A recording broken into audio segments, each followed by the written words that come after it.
So hello everyone. जो last lecture जो हमारा था वो था इंट्रोडक्टरी पार्ट, और आज हमारा सेकंड लेक्चर है केमिकल काइनेटिक्स का। तो आज हम इस वाले लेक्चर में देखेंगे कि रेट ऑफ रिएक्शन क्या होता है, एवरेज रेट ऑफ रिएक्शन देखेंगे, उसके बाद इंस्टेंटेनियस रेट ऑफ रिएक्शन। ये तीन चीज़ें हम देखने वाले हैं। तो let's start with the reaction first. तो रिएक्शन रिप्रेजेंट कैसे करते हैं? एक जो हमारी नॉर्मल सी रिएक्शन होती है उसमें क्या होता है, एक तरफ में होता है रिएक्टेंट जो कि कन्वर्ट होकर हमें क्या देता है, प्रोडक्ट होता है। जैसे कि ये हो गया रिएक्टेंट होगा लेफ्ट साइड में, उसके बाद हमें वो क्या देगा, प्रोडक्ट देगा। अगर रिवर्सिबल रिएक्शन हुई तो इस तरह से हम डबल हेडेड एरो दिखाते हैं। ये किसके लिए? रिवर्सिबल रिएक्शन के लिए। रिवर्सिबल रिएक्शन के लिए हो गया। तो ये कुछ हमारा रिएक्शन जो होती है वो इस तरीके से रिप्रेजेंट होती है। तो अभी हम देखेंगे first of all rate of reaction, जो कि केमिकल काइनेटिक्स में बहुत ज़्यादा इंपॉर्टेंट है। तो फर्स्ट टॉपिक हम लिख लेते हैं, रेट ऑफ रिएक्शन।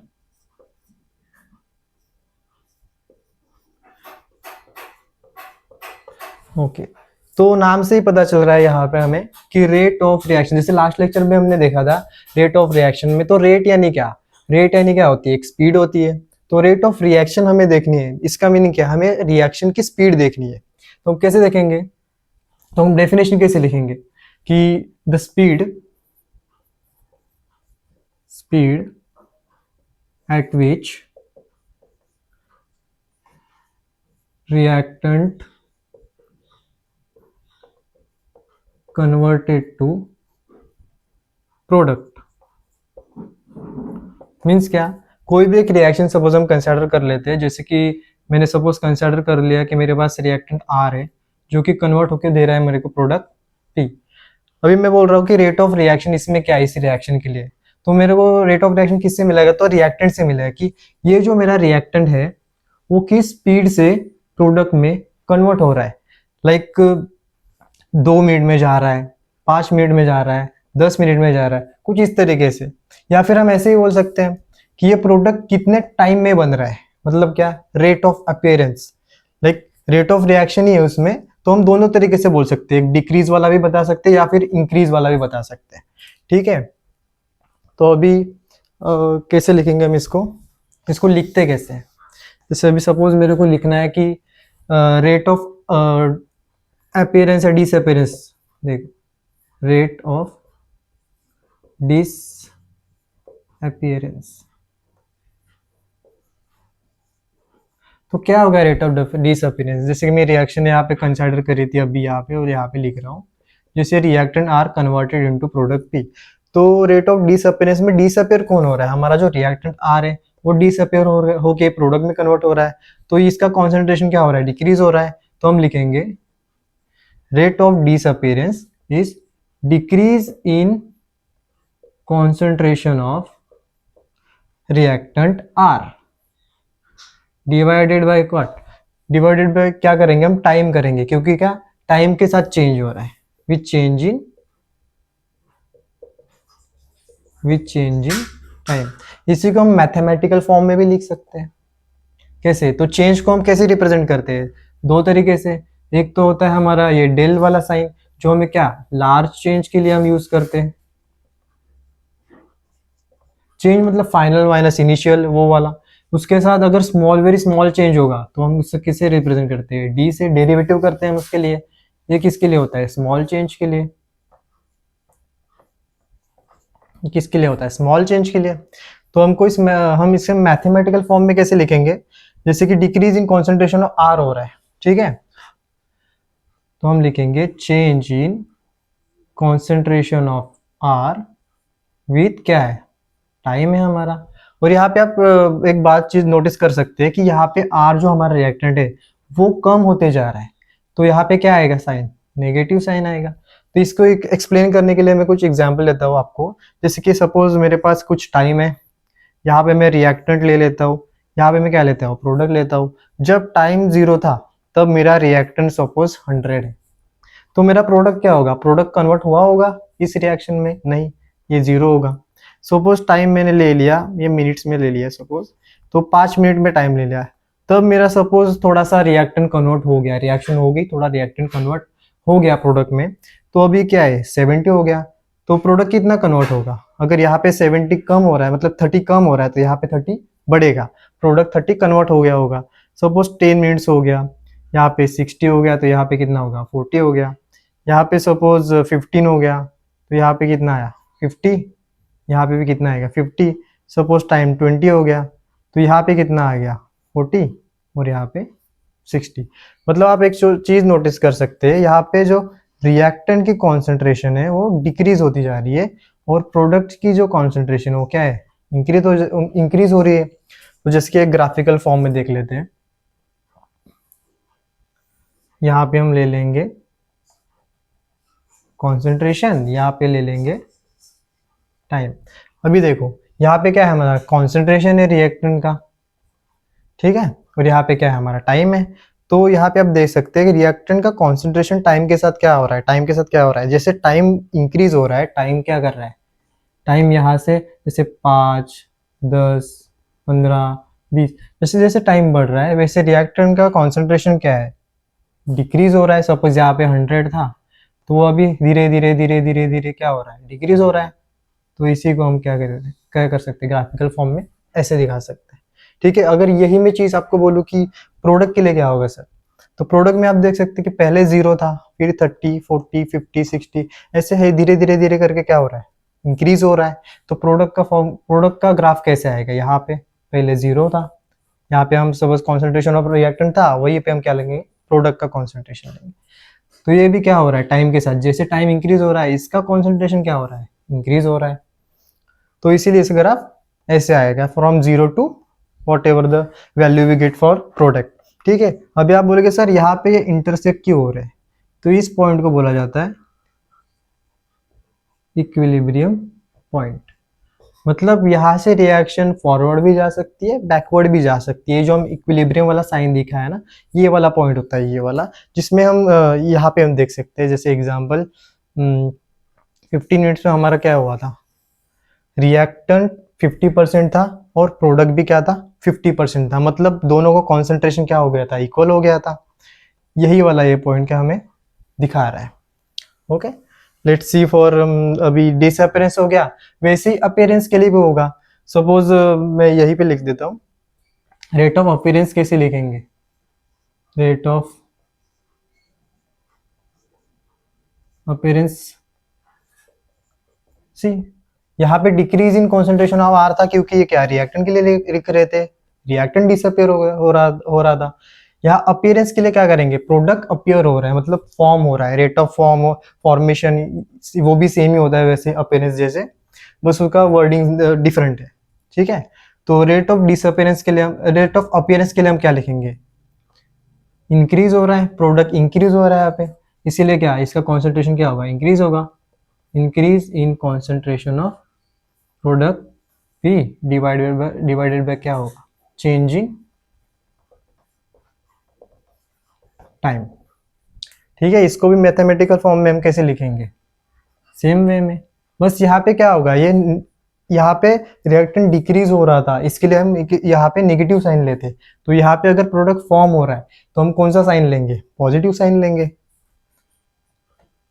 इसको दिखाया नहीं दिखाया एक ही बात होती है,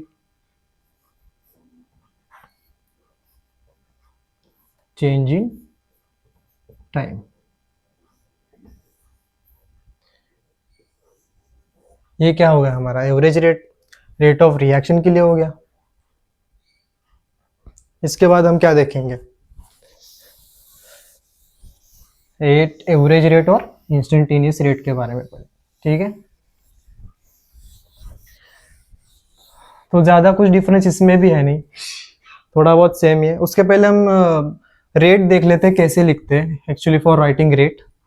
तो रेट का जो चीज़ का मैं लिख के देखा था आपको रेट, ठीक है। सपोज मेरे पास एक रिएक्शन कंसिडर कर लेता हूँ जैसे कि A plus B gives me C plus D. Suppose ये कोई भी एक मेरे पास रिएक्शन है, ठीक है। तो इसमें मैं रेट कैसे लिखूंगा, रेट हम आर से रिप्रेजेंट करेंगे छोटे। उसके बाद अभी ये जो मेरे पास स्टोइशियोमेट्री है इसको बोलते हैं स्टोइशियोमेट्री, ठीक है। ये जो है इसको हम बोलते हैं स्टोइशियोमेट्री। जैसे कि आपने कभी रिएक्शन देखी होगी, suppose 5 × 5 gives me something 2xyz something कुछ बेस है। तो ये जो यहाँ पे जो वर्ड्स लिखे होते हैं, ये जो 5 2, इनको क्या बोलते हैं, हम स्टोइशियोमेट्री बोलते हैं रिएक्शन में, ठीक है। तो ये जो स्टोइशियोमेट्री है इनके बारे में कुछ मैं बताने वाला हूँ। जैसे कि जब भी हम रेट लिखते हैं ना तो इनको रेसिप्रोकल करना होता है। अभी जैसे कि हम अभी जो रेट ऑफ रिएक्शन में हमने जो रेट लिखना सीखा है उसी को यूज करके बस इसको रेसिप्रोकल करना है। तो नेगेटिव साइन तो हमें लिखना ही है क्योंकि ये रिएक्टेंट है, ठीक है। उसके बाद जो भी स्टोइशियोमेट्री उसका रेसिप्रोकल, बाद में सेम जो हमारा रेट था वही। यहाँ पे मैंने स्मॉल चेंज के लिए dt यूज किया है, ठीक है। ये मैं बताता हूँ अभी थोड़ी देर में आपको स्मॉल और लार्ज चेंज में क्या डिफरेंस है उसमें, ठीक है। फिर से इसके लिए लिखेंगे हम माइनस नेगेटिव साइन आएगा, इसको हम रेसिप्रोकल कर देंगे। उसके बाद क्या, हम ये वाला रेट फिर से लिख देंगे, change in concentration of B per unit time, ठीक है। अभी सपोज यहाँ पे लिखना है, फॉर्म हो रहा है तो यहाँ पे पॉजिटिव साइन आएगा, रेसिप्रोकल तो यहाँ भी करना है। उसके बाद क्या है, change in concentration of C divided by क्या, चेंज इन टाइम। ये भी उसके लिए हम सेम ही लिख देते हैं, चलो लिख ही देता हूँ। तो यहाँ पे पॉजिटिव, इसको हम रेसिप्रोकल में लेंगे, इसको हम कॉन्सेंट्रेशन में, change in concentration of D divided by time, ठीक है। तो इस तरीके से कुछ रेट जो है वो लिखा जाता है। बस आपको ये याद रखना है कि यहाँ पे हमें रेसिप्रोकल स्टोइशियोमेट्री का करना पड़ता है, ठीक है। तो अभी हम जो रेट्स के बारे में पढ़ रहे हैं उसमें हम पढ़ेंगे दो बहुत इंपॉर्टेंट टॉपिक जो है। पहला जो है वो है एवरेज रेट। पहला जो हम पढ़ेंगे एवरेज रेट ऑफ रिएक्शन, ठीक है। तो इस एवरेज रेट ऑफ रिएक्शन में हम पढ़ेंगे कि पहले ये होता क्या है। तो जैसे हम रेट ऑफ रिएक्शन में हमने पढ़ा था वैसे ही कुछ है, बस इसको कुछ कॉन्सेंट्रेशन टर्म में हम लिखेंगे, ओके। तो चेंज, क्या चेंज होगा, rate of change in concentration of reactant और प्रोडक्ट पर यूनिट टाइम, ठीक है। सपोज मेरे पास एक रिएक्शन है, मैं कंसिडर कर लेता हूँ R gives me product T. तो यहाँ पे बोल रहा है कि rate of change in concentration of reactant और प्रोडक्ट पर यूनिट टाइम। ये जो रिएक्टेंट या फिर प्रोडक्ट है इनका जो कॉन्सेंट्रेशन का चेंज है, सपोज यहाँ पे मेरे पास पहले 100 कॉन्सेंट्रेशन था, यहाँ पे कितना होगा, फिर 0 होगा, वही फिर 70, फिर यहाँ पे 30। तो ये वाला जो चीज़ है कि जो कॉन्सेंट्रेशन में चेंज होता है पर यूनिट टाइम में, उसको हम क्या बोलते हैं, एवरेज रेट ऑफ रिएक्शन, ठीक है। अभी इसी को थोड़ा सा मॉडिफाई करके थोड़ा सा हम सीखेंगे कि इंस्टेंटेनियस रेट ऑफ रिएक्शन क्या होता है, ठीक है। फिर इन दोनों को एक साथ मैं समझाऊंगा आपको, इंस्टेंटेनियस रेट ऑफ रिएक्शन, ठीक है। तो यहाँ पे भी सेम ही डेफिनेशन है पर एक थोड़ा सा माइनर डिफरेंस है। The rate of change in concentration of reactant और product at particular instant of time, at particular instant of time। यहाँ पे जो चेंज है उसमें कुछ टाइम का रिलेटेड नहीं, मतलब पर यूनिट टाइम है, जो पूरा टाइम है उसमें। और यहाँ पे क्या बोला है, पर्टिकुलर इंस्टेंट ऑफ टाइम। इसमें डिफरेंस क्या है, सपोज आप क्रिकेट खेलते होंगे, नहीं खेलते होंगे तो कभी देखा होगा, कभी सुना होगा, उसमें कुछ ओवर्स होते हैं, कुछ बॉलर्स होते हैं, बैट्समैन होते हैं। चलो एक बॉलर का एग्जांपल ले लेते हैं। सपोज एक XYZ बॉलर है, वो क्या कर रहा है, ओवर्स डाल रहा है। यहाँ पे मैं उसके रन्स लिख लेता हूँ, कि वो कितने रन दे रहा है। ठीक है, सपोज उस XYZ बॉलर ने फर्स्ट ओवर डाला 2 रन दिए, सेकेंड ओवर डाला 3 रन दिए, थर्ड ओवर डाला 5 रन दिए उस ओवर में, फोर्थ ओवर में सपोज 7 रन दिए, फिफ्थ ओवर डाला उसमें सपोज 0 रन दिए उसने, सिक्स ओवर डाला उसमें उसने सपोज 1 ही रन दिया। तो मैं आपको बोलूंगा इसको मेरे को एवरेज रन बताओ, इससे एवरेज रन कितने दिए इस बॉलर ने, एवरेज रन कितने दिए। तो आप बोलेगा सर इसको तो फिर टोटल करना पड़ेगा, तो इसका टोटल आएगा समथिंग अबाउट 18 एंड उसने ओवर कितने डाले, 6 ओवर डाले। तो आप बोलेंगे जब मैं 18 को 6 से डिवाइड करूंगा तब मेरे को उसका एवरेज आएगा। ठीक है, तो इसका मीनिंग क्या है, इसका मीनिंग ये है कि उस बॉलर ने हर एक ओवर में 3 रन दिए होंगे। ये मैं कैसे बोल रहा हूँ, पूरा एवरेज मतलब ब्रॉड टाइम स्पेक्ट्रम के लिए बोल रहा हूँ, ऐसे नहीं कि कोई एक ही लिया है मैंने।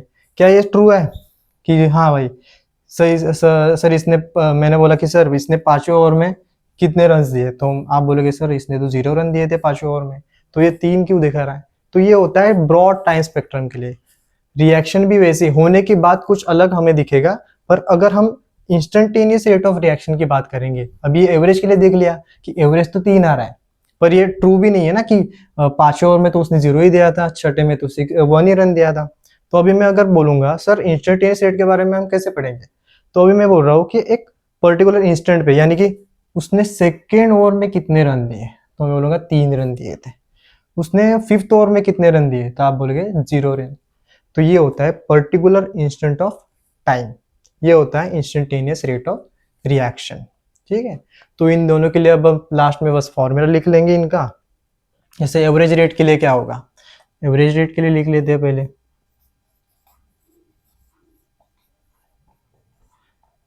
एवरेज रेट के लिए लिख लेते हैं।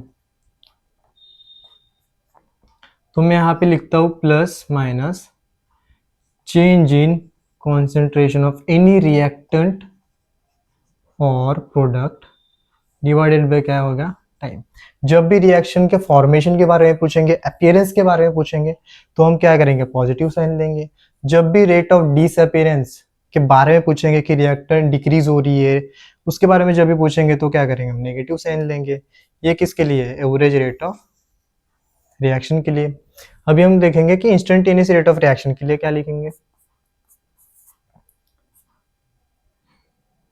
चलो यहाँ पे आर कंसिडर करता हूँ, इसको भी आर कंसिडर कर लो, इंस्टेंटेनियस रेट ऑफ रिएक्शन।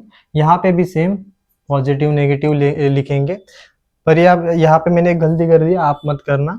ठीक है, जैसे ये मैंने क्या बताया था, लार्ज चेंज के लिए होता है, तो यहाँ पे हम डेल लिखेंगे, ये भी क्या हम लिखेंगे, डेल। एवरेज रेट वही मैं बता रहा था कि एवरेज रेट जो है वो लार्ज स्पेक्ट्रम के लिए, लार्ज टाइम पीरियड के लिए हम बताते हैं, और जो इंस्टेंटेनियस रेट जो है वो स्मॉल चेंज के लिए बताते हैं। जैसे कि यहाँ पे मैं जब लिखते समय यहाँ पे डेरिवेटिव यूज करूंगा, चेंज ऑफ एनी रिएक्टेंट और प्रोडक्ट डिवाइडेड बाय क्या, टाइम।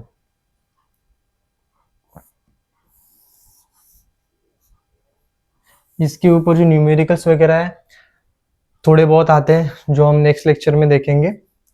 Thank you.